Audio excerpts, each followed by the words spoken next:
Major family influence మన brought up దాని మీద డిసైడ్ అయి ఉంటుంది. మీ ఫ్యామిలీ ఏంటి అసలు? ఫ్యామిలీ బ్యాక్గ్రౌండ్ చూస్తే మా నాన్నగారు లెక్చరర్గా పనిచేసి ఆయన రిటైర్ అయ్యారు, చనిపోయారు. మా మదరు ఆవిడ బ్రాహ్మణ సేవలో, సమాజ సేవలో దాదాపు 80s నుంచి ఆమె 2000 దశకం దాకా ఆమె దాదాపు ఒక 8,000 మంది మహిళల్ని ఆమె ఎంపవర్ చేశారు. అంటే ఆమెకు ఒక మహిళా మండలి ఉండేది. ఆ మహిళా మండలి ద్వారా irrespective of caste, creed, community okay వాళ్ళందరినీ పిలిచి వాళ్ళని మనం ఎలా ఎంపవర్ చేద్దాం, వాళ్ళు ఇబ్బందుల్లో ఉన్నారని ఆ మహిళా మండలి ద్వారా టైలరింగ్ నేర్పించి, పెయింట్ ఆర్ట్స్ నేర్పించి, వాళ్ళకి వర్క్ కావాలి అంటే డిఆర్డిఏని పట్టుకొని డిఆర్డిఏ ద్వారా వాళ్ళకి వర్క్ ఇప్పించి, అట్లాగే సోషల్ వెల్ఫేర్ స్కూల్స్కి వెళ్ళి వాళ్ళ యూనిఫామ్ల ఆర్డర్ తీసుకొచ్చి వీళ్ళందరితో కుట్టించి వాళ్ళకి ఎంతో అంత ఉపాధి వచ్చేలాగా చేసేది. అంటే విస్తృత నెట్వర్క్ అయితే ఉండాలి. అంటే ఇప్పుడు ఒకటి ఇక్కడ ఏంటంటే ఇందాక మీరు ఒక మాట అన్నారు, పేరు ప్రఖ్యాతులు కాదు, ఇది సాటిస్ఫాక్షన్ కోసం చేసే పని బేసికల్లీ. ఇప్పుడు పేరు ప్రఖ్యాతులు అనేది మన చేతిలో ఉండేవి కావు. మనం ఎక్స్పెక్ట్ చేయకుండా చేసుకుంటే పని వెళ్ళిపోతే ఆ ప్రాసెస్లో కొంతమందికి డబ్బు వస్తుంది, ఇంకొంతమంది పేరు వస్తుంది. ఈ రెండు మనం ఎక్స్పెక్ట్ చేసేవాళ్ళం కాదు. కేవలం మనం సాటిస్ఫాక్షన్ కోసమే ఇవన్నీ చేసుకుంటూ వెళ్ళిపోతున్నాము, అదే అవుతుంది. సో నేనేంటంటే మా మదరు సేవాగుణము, మా ఫాదరు డైనమిజము, ఆయన హెల్పింగ్ నేచరు, వాళ్ళిద్దరిని కలిపితే నేను, వాళ్ళిద్దరిని మిక్సీలో వేసి తిప్పితే వచ్చిన బ్లెండ్ నేనని చెప్తా యాక్చువల్గా. సో నేనేంటంటే ఈ వృత్తిరీత్యా హెచ్ఆర్లో ఉన్నాను కాబట్టి మిగిలిన వాళ్ళకందరికంటే నాకు అవకాశం ఎక్కువ వచ్చింది. హెచ్ఆర్లో ఉన్నటువంటి అసలు ఏమేమి చదివారు? బేసికల్లీ నేను బీకామ్ గ్రాడ్యుయేట్.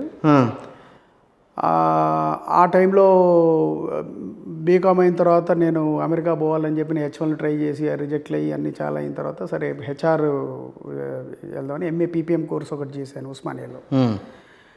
అది జరిగిన తర్వాత నేను యాక్చువల్గా నా మెయిన్ కెరియర్ స్టార్ట్ అయింది 95 నుంచి ఫుల్ ఫ్లెడ్జ్డ్ స్టార్ట్ అయింది.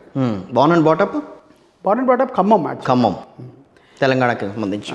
ఖమ్మం నుంచి మేము హైదరాబాద్ మైగ్రేట్ అయ్యాం. మా ఫాదరు రూట్స్ కూడా హైదరాబాద్ నుంచే, బట్ వాళ్ళ ఉద్యోగరీత్యా అంటే ఈ సందర్భంలో మా బామ్మగారిని తెలుసుకోవాలి. మా మదర్ హైమవతి టీచర్ గారని, ఆవిడ ఖమ్మంలో టీచరు. ఆమె కూడా హైదరాబాద్ నుంచి ఉద్యోగరీత్యా ఖమ్మం వచ్చి అట్లా సెటిల్ అయిపోయి అక్కడే ఉద్యోగం చేసి 38 years అక్కడే పనిచేసి రిటైర్ అయిపోయి పాపం ఆవిడ అక్కడే కాలం కూడా చేశారు. మేము అక్కడే పుట్టాము. మా ఫాదర్ మళ్ళీ రిటైర్ అయిన తర్వాత మళ్ళీ మేము బ్యాక్ హైదరాబాద్ వచ్చాం. ఓకే. సో అట్లా నేనేంటంటే నా కెరియర్ ఫస్ట్లో ఏంటంటే 95, 94 ఆ ప్రాంతంలో జాబ్ ఆపర్చునిటీస్ అంటే నువ్వు ఎంబీఏ చేయరంగానే ఏదైనా బ్యాగ్ పట్టుకొని సేల్స్కో మార్కెటింగ్కో పోవాలి. అవును. గవర్నమెంట్ ఉద్యోగాల్లో మనకి ఛాన్సులు తక్కువ, అసలు గవర్నమెంట్ ఉద్యోగాలే సరిగ్గా లేవు. సో నేను కూడా అట్లనే నా కెరియర్ నేను ఎట్లా స్టార్ట్ చేస్తే ఒక రిసార్ట్ కంపెనీకి నేను ఎంబీఏ చదివేటప్పుడు వాళ్ళకి పార్ట్ టైం పనిచేశాను. వాళ్ళకి కొన్ని రోజులు, అది నా ఫస్ట్ జాబ్ అది. ఓకే. ఆ తర్వాత హైదరాబాద్లో మ్యాక్స్ పేజర్ అని ఒకటి వచ్చింది అప్పట్లో. పేజర్స్ వాళ్ళకి కొన్ని రోజులు పనిచేశారు. ఆ తర్వాత స్టాండ్ చార్ట్ బ్యాంక్ వాళ్ళు క్రెడిట్ కార్డ్ లాంచ్ చేశారు. ఓకే. అవి ఇన్స్టిట్యూషనల్ సేల్స్ చేశారు అప్పట్లో. నిమ్స్ హాస్పిటల్ అక్కడిక్కడ కొన్ని చోట్ల అదే బల్క్ సేల్స్ అనమాట. ఓకే. అదైన తర్వాత ఇది మన కెరియర్ కాదు, ఇక్కడ ఇట్లా కాదు, మనం యూఎస్ ట్రై చేద్దాము, మనకి ఇంట్రెస్ట్ ఉంది కదా అని ట్రై చేస్తే అది వర్కౌట్ అవ్వాలి. ఓకే. సరే ఈ ప్రయత్నం చేస్తూ ఉండే టైంలోనే నాది ఎంఏ హెచ్ఆర్ ఫినిష్ అయిపోయింది. దెన్ 98 నుంచి నేను హెచ్ఆర్ దాంట్లోకి వెళ్ళిపోయాను, ఒక ఐటీ కంపెనీ. సో ఇది కంపెనీలో పని చేసుకుంటూ వచ్చారు. అక్కడ నేను చేసుకుంటూ వచ్చి అక్కడి నుంచి నా హైరింగ్ అన్నది అక్కడి నుంచి మొదలైంది. అక్కడ లెర్నింగ్, ఎక్స్పీరియన్స్ అట్లా చేసుకుంటూ వచ్చేవాడిని. ఆ టైంలో నేను అబ్జర్వ్ చేసింది ఏంటంటే, ఇప్పుడు బ్రాహ్మణ పిల్లలకి ఉద్యోగాలు అంటే కష్టమైపోయింది. వీళ్ళ దగ్గర మంచి టాలెంట్ ఉంది, మంచి బ్రెయిన్ ఉంది, మంచి తెలివితేటలు ఉన్నాయి, గ్రాస్పింగ్ పవర్ ఎక్కువ ఉంటుంది. By virtue of their brought up, their genes, వాళ్ళు ఈ నాన్ వెజ్ తినకపోవటం, వాళ్ళు 3-4 జనరేషన్ నుంచి అంత వెజ్ ఉండటంతో వాళ్ళకి ఏంటంటే ఇంటెలెక్చువాలిటీ ఆబ్వియస్లీ కొంచెం ఒక మోతాదు ఎక్కువ ఉంటుందని చెప్పి నా నమ్మకం. సో వాళ్ళకి ఏంటంటే బాగా ఈ ఐటీలో వాళ్ళందరూ వచ్చి జాయిన్ అయిపోతున్నారు.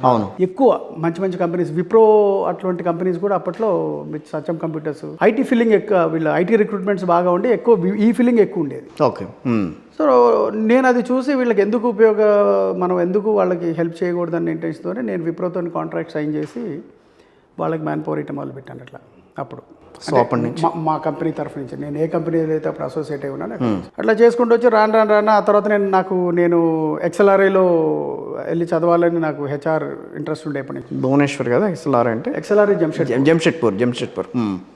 సో లక్కీగా లేటరల్ ఎంట్రీ దొరికింది అక్కడ కంప్లీట్ చేసి వచ్చాను నేను కోర్సు. ఇంత చదువు చదివారు, ఈ దీంట్లోకి వచ్చిన తర్వాత మన చదువు అంతా ఏంటి అట్లా అయింది, నేనేమో ఇట్లా ఉన్నాను ఏంటని అనిపించింది ఎప్పుడన్నా? లేదు, నాకు ఎప్పుడు రిగ్రెట్ లేదు. Regret ఏమన్నా ఉందా? ఎందుకంటే it was by choice, I was not forced by anyone. ఎగ్జిలారీలో చదివారంటే ఇట్స్ నాట్ ఏ ఇదేం జోక్ కాదు కదా. అండ్ నా కెరీర్ కూడా తర్వాత అట్లాగే పోయింది. ఓహో. నేను I quit as vice president, executive vice president. Last job నాది ఎగ్జిక్యూటివ్ వైస్ ప్రెసిడెంట్ దాకా చేశాను నేను. నేను మ్యానుఫ్యాక్చరింగ్ ఇండస్ట్రీలో వర్క్ చేశాను, ఐటీ ఇండస్ట్రీలో వర్క్ చేశాను. ఓకే. సో ఈ ప్రాసెస్లో ఇట్లా చేసుకుంటూ మనం ఇట్లా చేస్తే సరిపోదు, సేవ కొంచెం ఎక్కువ చేయాలి, వీలైనంత హెల్ప్ చేయాలి. లక్కీగా అంటే మనం అవుట్ ఆఫ్ ది వే వెళ్ళి సేవ చేయట్లా, నా లైన్లోనే నేను చేస్తున్నా సేవ. అంటే మిమ్మల్ని ఇప్పుడు ఎంటర్ప్రెన్యూర్ కమ్ సేవారంగం రెండు కూడా చూసుకోవాలా? రెండు ఇప్పుడు నేను ఇప్పుడు ఎంటర్ప్రెన్యూర్లో కూడా ఉన్నాను. నేను ఉన్నారు కదా, ఎంటర్ప్రెన్యూర్ అని చెప్పొచ్చు. బట్ అంటే I started a small business now. But అది నా లైవ్లీహుడ్ కోసం, ఇది సేవ. ఓకే. సో నేను ఫుల్ టైం లేను కాబట్టి సంథింగ్ ఏదో బ్రెడ్ అండ్ బటర్ నాకు ఉండాలి కాబట్టి నేను ఒక స్మాల్ ఎంటిటీ ఒకటి స్టార్ట్ చేశాను, అది నడుస్తుంది. ఈ సేవ అంటే నేను 30% I invest my time in సేవ. సో మిగిలిన 70% నా లైవ్లీహుడ్ కోసం I have to do my. అసలు మీ పేరేంటి? ఆలూరి అని అనేస్తారు అందరూ. నేను నా ఫుల్ నేమ్ వాడనండి. వాడరా? ఎందుకు? Aluri is my lucky name. It actually prove to be lucky name. అంటే 2007 అనుకుంటా, అప్పటిదాకా నా లైఫ్ అంతా రోలర్ కోస్టర్ రైడ్. అందరూ స్ట్రగుల్ అయినట్టే బాగా కెరీర్లో బాగా స్ట్రగుల్ అయ్యాం. అంటే లైఫ్లో స్ట్రాంగ్గా నిలబడటానికి. ఉద్యోగాలు అంటే ఎలా ఉంటాయి? అవును. ఉద్యోగం చేసుకుంటూ గట్టిగా నిలబడటానికి చేస్తే నాకు 2007లో కావాలో ఒక ఆయన, నాకు ఒక అవధూత లాంటి వ్యక్తి ఒక ఆయన కలిశారు. కలిసి ఆయన నాకు 2 విషయాలు చెప్పారు. నేను అప్పటికే బిజినెస్ పెట్టడం, వాటి చేతులు కాల్చుకోవడం అన్నీ అయినాయి. నేను I was into hotel industry, I was into IT industry, అన్నీ చేసుకుంటూ అన్ని బోర్డులు పెట్టడం, బోర్డులు తీయటం, ఇట్లా నడిచింది.